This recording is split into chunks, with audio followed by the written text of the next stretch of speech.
a la Comisión Constitucional que no a los valores constitucionales que ustedes han decidido abandonar para desgracia de la nación, del Estado democrático y también de su partido.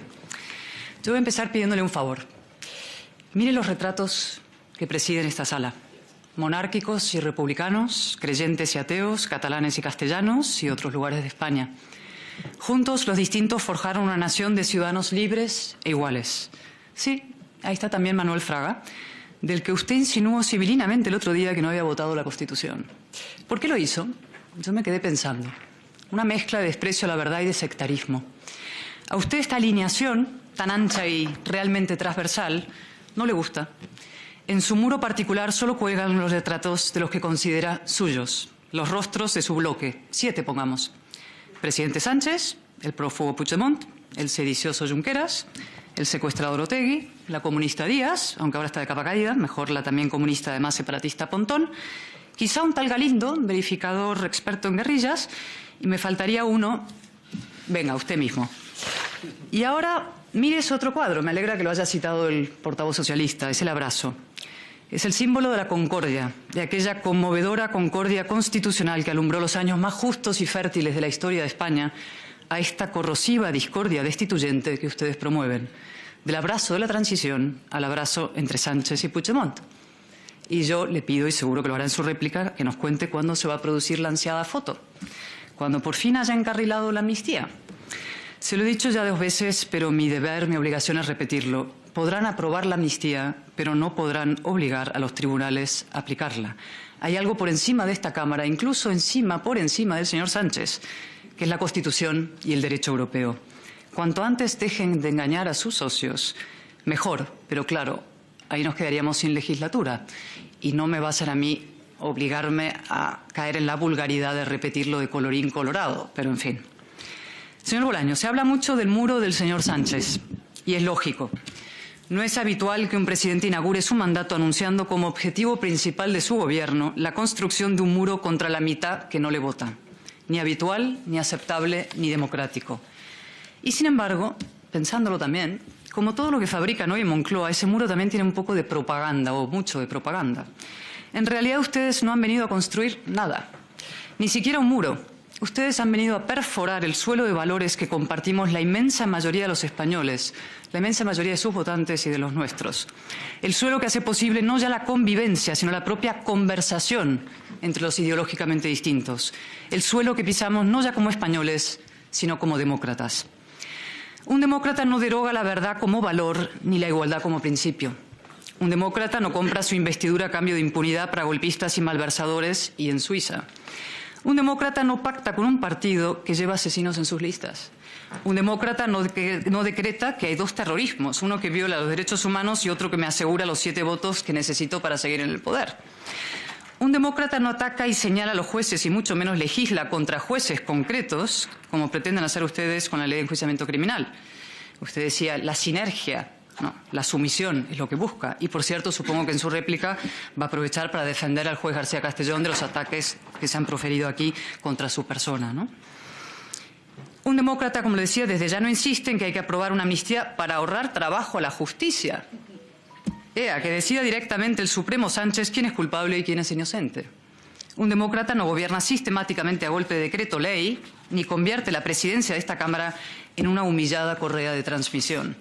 Un demócrata no coloniza una a una todas las instituciones del Estado. Y ahí va la letanía del escándalo. Deme un segundito. Consejo de Estado, exministra socialista, anulada por el Supremo. Consejo de Estado, exvicepresidenta socialista, volantazo sobre la amnistía de por medio, luego lo veremos.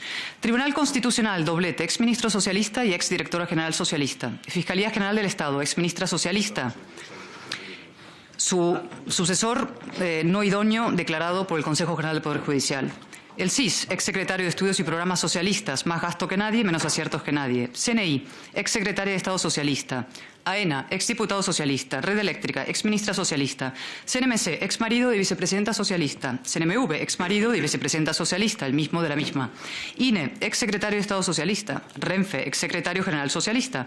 Indra, exjefe de gabinete ministro socialista. Hispasat, exministro socialista. Agencia F, exsecretario de Estado socialista. Correos, exsecretario de Estado socialista. Paradores, exministra socialista. Hipódromo, exdiputado socialista, y seguro que se me queda alguno. Y luego proponen descolonizar los museos. Hay que reconocerles el sentido del humor. Pero sobre todo, señor Bolaños, un demócrata lo que no hace es de la permanencia en el poder su fin último y de la polarización el medio para conseguirlo.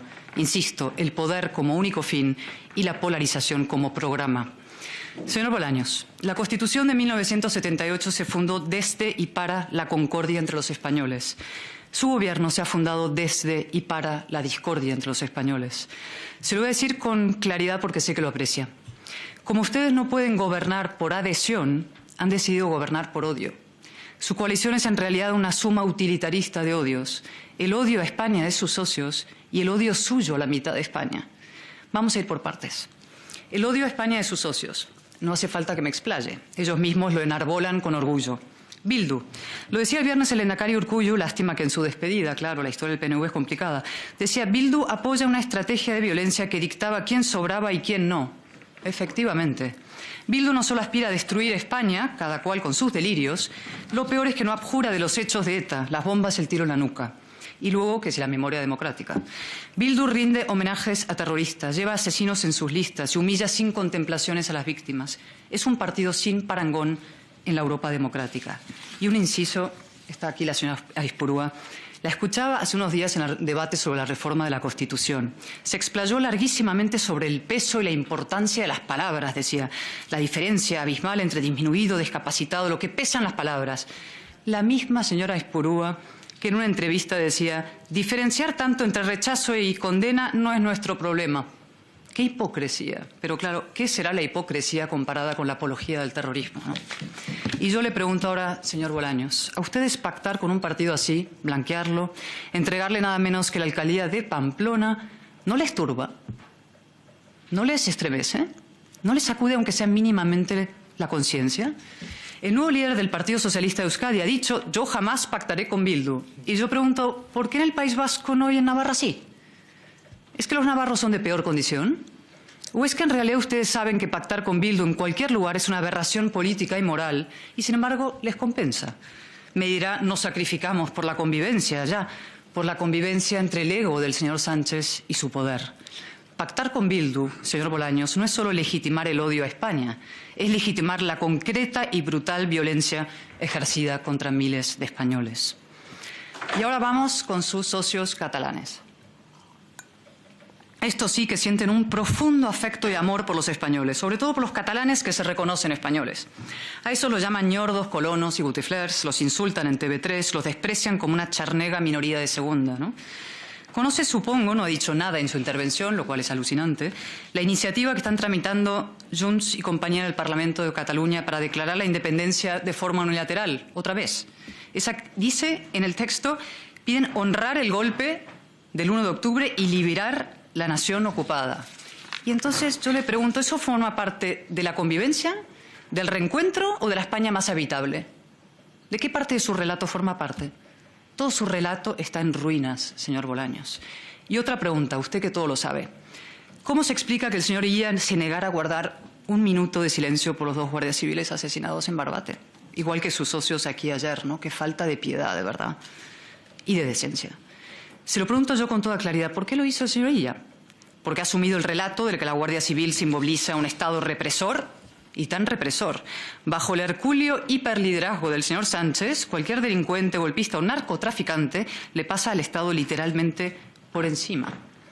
O porque uno de los guardias civiles era catalán y eso destroza los maniqueos esquemas identitarios de la doxa nacionalista. O porque lo apoyaban la iniciativa PP, Vox y Ciudadanos. Es difícil saber qué pesa más en esta deriva reaccionaria y, debo decir, suicida del Partido Socialista, si su sumisión moral al nacionalismo o su odio cegador a la derecha. En todo caso, la pregunta es hasta dónde va a llegar y el problema es que lo intuimos ya. Han eliminado el delito de sedición, han rebajado el delito de malversación, han indultado golpistas que amenazaban y están haciendo con volver a delinquir. Y ahora pretenden amnistiar a un prófugo cuya obsesión vital es la derrota total del Estado español y que está investigado por terrorismo, malversación y alta traición en complicidad con Vladimir Putin. Eso va a sentar divinamente en Europa, por cierto. Por cierto, honores, ya que estamos, para el mártir y héroe Navalny. Y por cierto también, qué formidable trayectoria la del señor Sánchez. Llegó al poder gracias a una moción de censura contra la corrupción y ha acabado comprando su investidura en una transacción corrupta, investidura por impunidad. Ya le pedí que me diera un antecedente de eso y espero que lo haga en la réplica. Y ahora hay algo más, señor Bolaños. Corrupción. Comisiones millonarias en la compra de mascarillas. En el punto exacto donde se cruzan el Gobierno socialista y el Partido Socialista, en la figura de José Luis Ábalos, que era ministro de Transporte y secretario de Organización del partido. Y ahí están también, bueno, Koldo, el hombre para todo, y para todo es para todo, del señor Ábalos, el señor Santos Cerdán, que aparece muñidor con usted eso de la amnistía. Qué curioso, siempre los mismos, ¿no? El núcleo duro del señor Sánchez. Podría llamarlo el núcleo ultra, porque sé que es una palabra que a usted le gusta, pero dejemos el núcleo duro. Y yo hoy doy por hecho que el señor Ábalos va a dejar, si no ha dejado ya, su escaño. Pero la pregunta es, ¿por qué no lo dejó en el momento en que lo destituyeron? No me diga que el señor Sánchez lo sabía y lo mantuvo de diputado. ¿Eso sabe lo que significaría? Le convertiría al señor Sánchez en cómplice de la peor corrupción, la que se lucra con la enfermedad, con el dolor y con la muerte. Y usted, que lo sabe todo, estoy segura que lo va a aclarar en su réplica. Que nos diga, por favor, todo lo que sabe de este caso. Y le voy a pedir también otro favor, que es que se ahorre el ventilador. Porque ayer lo intentó el señor Sánchez desde Marruecos y se despeñó por el peor barranco de todos, que es el de las mentiras ya fracasadas. Ustedes, señor Bolaños, no solo legitiman, como decía, el odio del separatismo a los españoles, sino que le agregan el suyo propio en una perversa estrategia de divide y vencerás. Y de eso le voy a hablar ahora brevemente, presidente. Señor Bolaños, el odio tiene una larga tradición en España. Este es un país que se ha matado a sí mismo. La crueldad y la estupidez contra las que tan bien escribió Manuel Chávez Nogales. La Constitución enterró la guerra, la dictadura, el odio y la discordia. Fue la paz civil española, un monumento a la integración y a la reconciliación, hasta que la concordia se quebró. No la quebraron solo los nacionalistas, de hecho su lealtad a la Constitución nunca fue profunda ni sincera, como muy pronto advirtió el presidente Tarradellas, un gran estadista, un gran catalán y sí también un gran español. La quebraron ustedes. Hay en la historia democrática de España una línea, una cicatriz perfectamente dibujada. De aquel pacto del Tinel promovido por el señor Maragall para excluir al Partido Popular, a la ruptura de los consensos alentada por el señor Zapatero con sus negociaciones con ETA y su impulso a un estatuto inconstitucional en Cataluña, al sectario no es no del señor Sánchez contra el señor Rajoy, a su moción de censura en connivencia con quienes venían de dar un golpe de Estado 6 meses antes, a esta sucia amnistía a cambio de impunidad. Solo falta por saber cuál será la siguiente parada. Y hoy sí me tiene que contestar porque es el momento y es el lugar. ¿Van ustedes a promover un referéndum en Cataluña como propone ese sherpa de la mutación constitucional y aliado y amigo de Nicolás Maduro llamado Zapatero? ¿Bajo qué trampa jurídica y retórica? ¿Será esta legislatura para intentar salvarla o como traca final? Y luego hablan de convivencia. En España, señor Bolaños, el odio de la izquierda a la derecha es mucho más poderoso que su amor a la igualdad. Y cuando habla de reconciliación, son ustedes los que deben empezar por reconciliarse con la idea, insisto, de la igualdad y con la idea de España. En realidad, señor Bolaños, ustedes buscan, anhelan una convivencia más estrecha con el separatismo para destruir la convivencia constitucional entre todos. Pero ¿sabe qué? Sí, lo sabe, porque me va conociendo. Pierda toda esperanza. Podrá seguir horadando los valores que compartíamos y practicando el viejo y lúgubre cainismo español, pero se hundirán solos. Galicia es solo un preámbulo. El Partido Socialista, como le dije ayer, ya es solo una bisagra de Esquerra, de BNG, de Bildu, un resto. Y un resto ahora asediado por oscuras sospechas de corrupción, que empieza a desprender ese inconfundible hedor de la descomposición. Pero el suelo de la nación española sigue firme. Los españoles no nos odiamos como los separatistas a España, ni como ustedes a nosotros. Hay una España cierta, arraigada, optimista y luminosa, que no se resigna, ni se cansa, ni se arredra. La concordia constitucional prevalecerá y la discordia destituyente fracasará. Y cuando lo haga, que será más pronto que tarde, entonces sí nos volveremos a abrazar. Muchas gracias. Muchas gracias, señora. Tiene la palabra el ministro para contestar a las diversas intervenciones y le recuerdo que, como hemos sido generosos,